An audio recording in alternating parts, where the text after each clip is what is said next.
Баршаңызға сәлем. Бүгін осындай керемет хачапури по-аджарски рецептісімен бөлісетін боламын. Ең алдымен менің каналыма тіркеліп, лайк басып кетіңіз.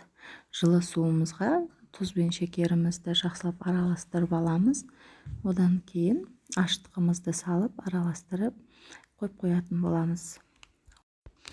Одан кейін ұнымызды електен өткізіп, жаңағы аштыққа қосылған суымызды құйып, жұмсақ етіп қамыр илеп аламыз. Әр ұнның массасы әртүрлі болатындықтан, үстіне азырақ жетпей жатса қосып жіберсеңіз болады. Одан кейін осылай қамырымызға бірінші слойды май жағып, жақсылап илеп, одан кейін келесі екінші слой майды бетіне жағып, жақсылап илеп, ашытып қоятын боламыз. Ашытатын ыдысымыздың түбіне де майды осылай жұқалатып жағып шығамыз. Кейін жылы жерде қалдырамыз.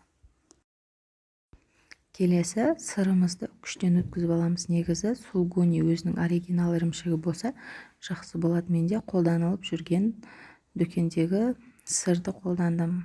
Күштен өткізіп болып, жұмыртқамыздың тек ағын және де суды осылай кезек-кезек құйып езіп аламыз. Ең соңында бір қасық ұнымызды салып, әбден езіп алатын боламыз. Мінекей дайын болды.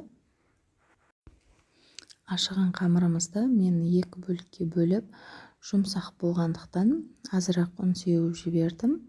Қолдың көмегімен оңай жайылды, болған оқтаудың керегі жоқ. Осылай қолдың көмегімен жайсаңыз да болады. Достар, жоғарыда менің инста парақшам белгіленген. Менің инста парақшама да жазылып қойыңыздар. Рахмет алдын ала.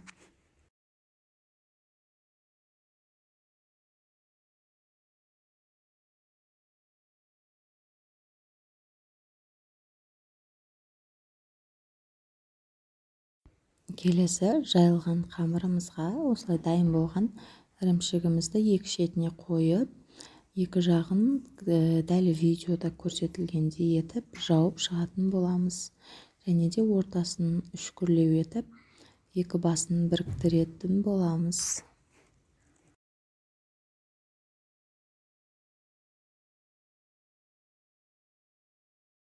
Осылай екі басында біріктіретін боламыз. Келесі ортасына ірімшігімізді салып шығамыз.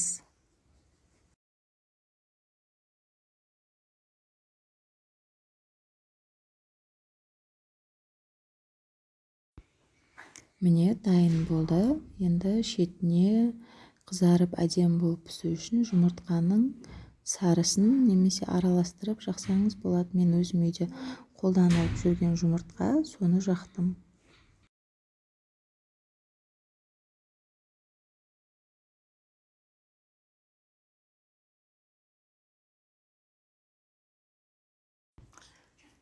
Келесі қызып тұрған пеште әркімде әртүрлі болуы мүмкін. Менде 180 градуста осылай пісіріп алдым.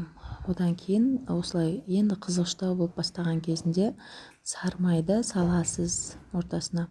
Және де жұмыртқаның сарысын алып қалдық қоя. Соны мен салуым керек еді. Бір жағдайларға байланысты мен сала алмадым. Соған батырып жейді негізінде осы шеттерінше. Міне біздің хачапуриіміз дайын болды. Ас болсын, міндетті түрде жасап көріңіз.